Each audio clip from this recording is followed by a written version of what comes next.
Hello everyone, this is class 9th maths chapter 1 number systems। हमने अपने previous session में सारे ही नंबर्स सीख लिए, तो फिर हमें तो पता है रैशनल और इर्रेशनल नंबर्स कौन से हैं।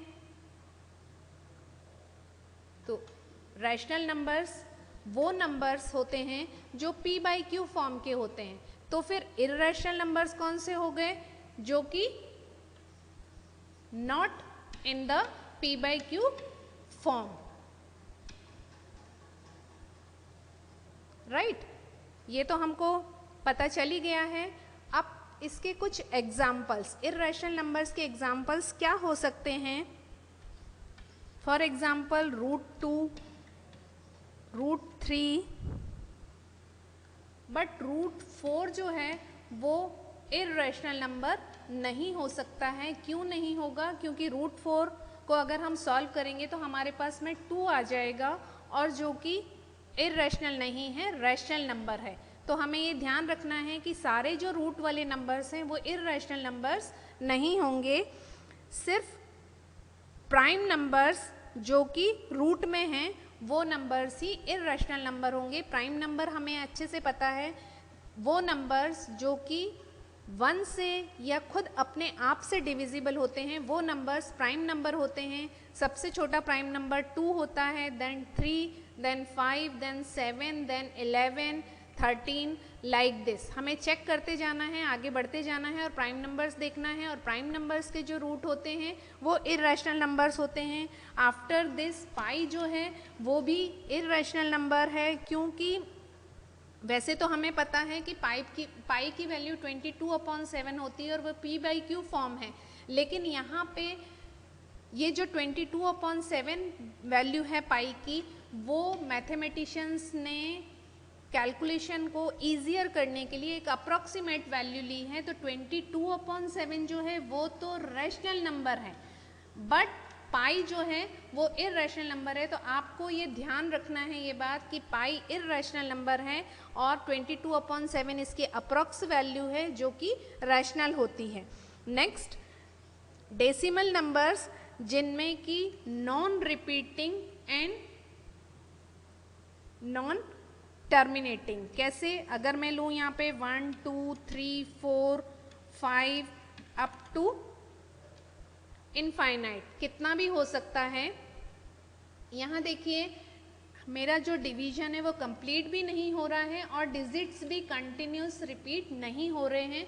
तो ये जो सिचुएशन है नॉन टर्मिनेटिंग नॉन रिपीटिंग वाली, ये भी इर्रेशनल नंबर्स ही होते हैं। तो अब आप अच्छी तरीके से समझ गए कि इर्रेशनल नंबर्स कौन से नंबर्स होते हैं जो कि p बाई क्यू फॉर्म के नहीं होते हैं।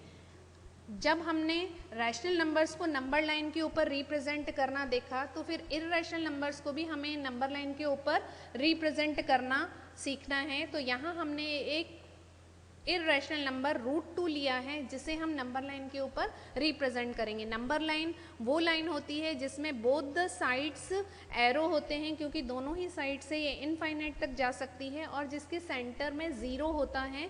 तो ये एक नंबर लाइन है। एंड राइट हैंड साइड यहाँ पे पॉजिटिव इंटीजर्स होते हैं, positive integers 1, 2, 3 and so on. And left hand side में नेगेटिव इंटीजर्स होते हैं -1, -2 एंड सो ऑन।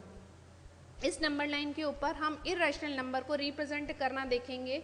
और पहले मैंने 0 और 1 के बीच में 1 सेंटीमीटर ले लिया। अंडरस्टूड है, 1 सेंटीमीटर कहने की ज़रूरत नहीं है, 1 यूनिट में यहाँ बोल सकती हूँ।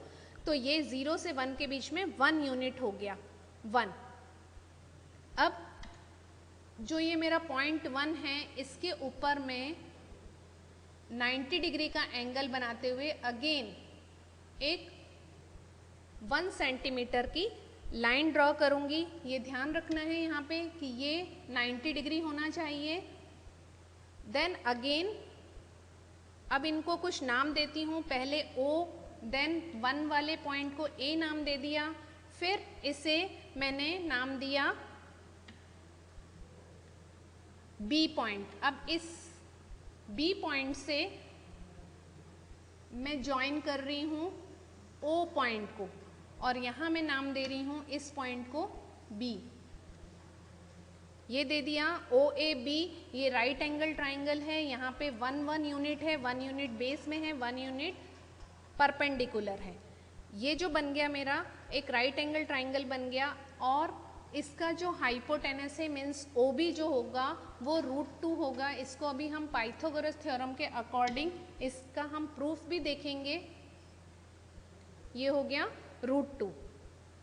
इस √2 का इम्प्रेशन मुझे नंबर लाइन के ऊपर चाहिए, तो मैं कंपासेस लूँगी। कंपासेस का पॉइंट मैं O पॉइंट पे रखूँगी और OB एज अ रेडियस लेके कंपासेस को ओपन करूँगी और कंपासेस का जो से एक सेमी सर्कल ड्रॉ करूँगी। ये सेमी सर्कल का जो इम्प्रेशन है वो नीचे नंबर लाइन के ऊपर होगा।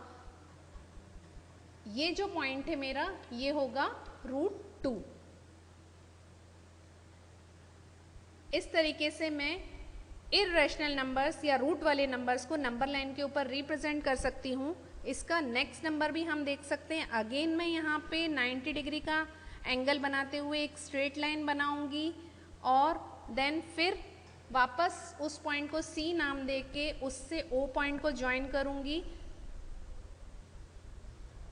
और उसका इम्प्रेशन डालने के लिए OC से पे कंपासेस लेके उसका इम्प्रेशन में नीचे नंबर लाइन पर डालूंगी इस तरीके से, और यहाँ पे हो जाएगा मेरा √3। आगे आगे मैं कंटिन्यू कर सकती हूँ। अब √3, √4, √5 बना सकती हूँ, और एक डायरेक्ट मेथड भी है। अगर मुझे √5 बनाना है तो मैं नीचे जो बेस है उसको 2 यूनिट ले सकती हूँ, जैसे मैंने 1 यूनिट लिया था, और परपेंडिकुलर अगेन 1 यूनिट लेके द सेम मेथड में फॉलो करती हूँ, तब भी मैं √5 को डायरेक्टली बना सकती हूँ। और अदरवाइज √2, √3, √4, √5 ये ऐसे चलेगा और ये स्पाइरल बन जाएगा। तो इसे हम बोलते हैं स्पाइरल रूट मेथड। इसे अकॉर्डिंग टू पाइथागोरस थ्योरम अगर इसका प्रूफ देखती हूँ तो पाइथागोरस थ्योरम मुझे पता है कि राइट एंगल ट्राइंगल पे फॉलो होती है। वहाँ पे हाइपोटेनस का स्क्वायर होता है, परपेंडिकुलर का स्क्वायर प्लस बेस का स्क्वायर होता है। वैल्यूज़ में रखूँगी। हाइपोटेनस मुझे पता नहीं है तो मैं वहाँ पे उसको हाइपोटेनस ही रहने देती हूँ। उसका स्क्वायर यहाँ आ गया मेरे पास में 1 का स्क्वायर प्लस अगेन 1 का स्क्वायर, और ये दोनों हो गए 1 + 1 हाइपोटेनस का स्क्वायर, और हाइपोटेनस मुझे फाइंड करना है तो ये हो जाएगा 1 + 1 2, और स्क्वायर को अगर मैं शिफ्ट करती हूँ तो ये हो जाएगा √2। तो ये हो गया मेरा प्रूफ हो गया कि √2 जो है मैंने नंबर लाइन के ऊपर किस तरह से रिप्रेजेंट किया। हाइपोटेनस √2 हुआ और फिर उसका जो इम्प्रेशन है वो मैंने नंबर लाइन के ऊपर कंपासेस की हेल्प से डाला। सो यहाँ हमने देखा इर्रेशनल नंबर्स को भी हम नंबर लाइन के ऊपर रिप्रेजेंट कर सकते हैं। प्रीवियस सेशन में हम रैशनल नंबर्स को तो देख ही चुके हैं। So on the basis of this concept students you have to solve exercise 1.2 by yourself in your maths notebook. Already 3 questions are there and very easy questions, so do it by yourself.